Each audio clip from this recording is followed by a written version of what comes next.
అలాగే మొన్న ఈ మధ్యన నిర్భయ యాక్ట్ చూశాను, పార్లమెంట్లో పెట్టిన విధానం.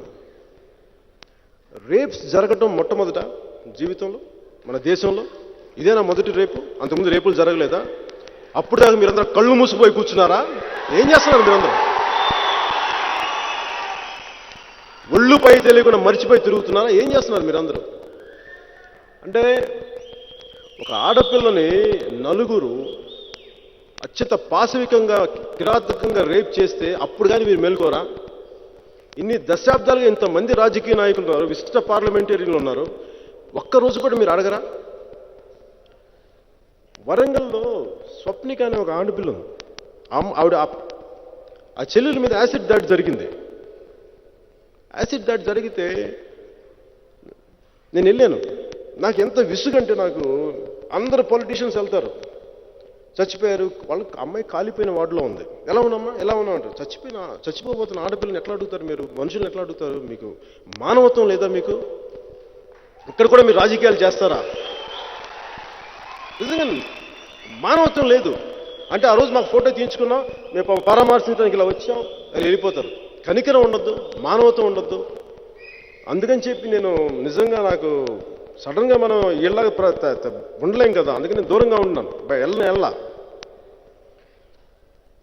అమ్మాయికి డాక్టర్ ఎవరు చెప్పారు, ఇట్లా పవన్ కళ్యాణ్ వచ్చాడు అని చెప్పినట్టు నాకు తెలీదు. అమ్మాయి అంది, ఆయన డాక్టర్ చెప్పారు, డ్యూటీ డాక్టర్, నేను మిమ్మల్ని స్వప్నిక పిలుస్తుంది సార్. వెళ్ళాను లోపలికి.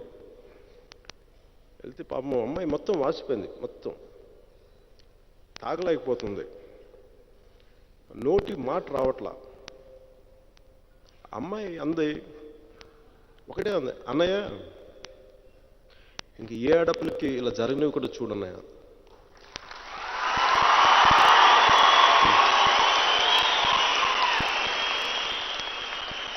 నేను ఆ బాధను నేను చూశాను. పాపం ఇంజనీరింగ్ ఏదో సంవత్సరం చదువుతుంది, పెళ్లి చేసుకుంటుందేమో, పిల్లలు పుడతారేమో, దాంపత్య జీవితం అనుభవించాలేమో, తల్లిదండ్రులకు ఆనందం కలిగించాలేమో, అలాంటి ఆడపిల్ల జీవితం చిద్రం అయిపోయింది. దేనికి? ఒక పిల్లవాడు యాసిడ్ పోసాడు. ఆ అబ్బాయి చేసింది మంచి చెడో పక్కన పెడితే, ఆ కుర్రాడు ఏం చేశారంటే కొద్ది రోజుల తర్వాత కాల్చి చంపేశారు. నాకు అర్థం కాంది, ఇలా విజిలాంటీ జస్టిస్ ఉంటారు, అది ఎవరు చేస్తారు? వ్యక్తిగతంగా చేస్తారు, ప్రభుత్వాలు చేయవట్లా. మీరు ఫ్యూచర్లో ఇలా జరగకుండా జరిగే విధానాలు ఏంటి మీద మీరు ఆలోచించాలి. కానీ ఒకటి చేశారు వాడిని చంపేయండి, ఇక్కడ వీళ్ళు చేశారు వీళ్ళని చంపేయండి అంటే, అలాంటప్పుడు ప్రభుత్వాలు ఎందుకు? రాజకీయ నాయకులు దేనికి? శాసనసభ్యులు దేనికి? పార్లమెంట్ దేనికి? ఎవరెందుకు? ఢిల్లీ పీఠాలు దేనికి? నేను పాపం అమ్మాయి అలా చూశాను నేను.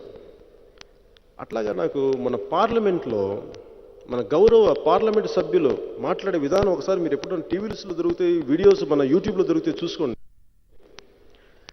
ఇలాంటి అత్యంత ఘోరమైన కిరాతకుల్ని చంపేయండి, వాళ్ళ అంగాల్ని కోసేయండి, ఇలాంటి పదప్రయోగం పార్లమెంట్లో. మీరు దాని బదులు సింగపూర్ తరహాలో ఒక చిన్న కేరింగ్ పెట్టండి. తప్పు ఎవరికైనా చేయాలనుకుంటే దెబ్బ తగిలిన మానేస్తారు కదా, ఆ కుర్రోడిని నిండు ప్రాణాన్ని రక్షించిన వాళ్ళు అవుతారు. ఒకవేళ ఆ కుర్రోడు తప్పు చేస్తుంటే మీరు అలా చేయకుండా మీరు చంపేస్తే ఎట్లా?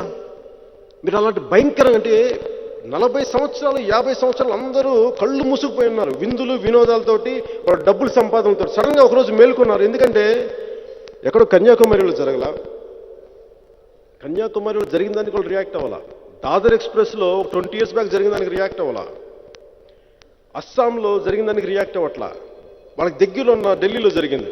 అందువల్ల ఏంటి, అందరికీ మన దొంగలు దొరికిపోతారు కదా, అందుకని చెప్పి అందరు వెంటనే చట్టం పెట్టారు.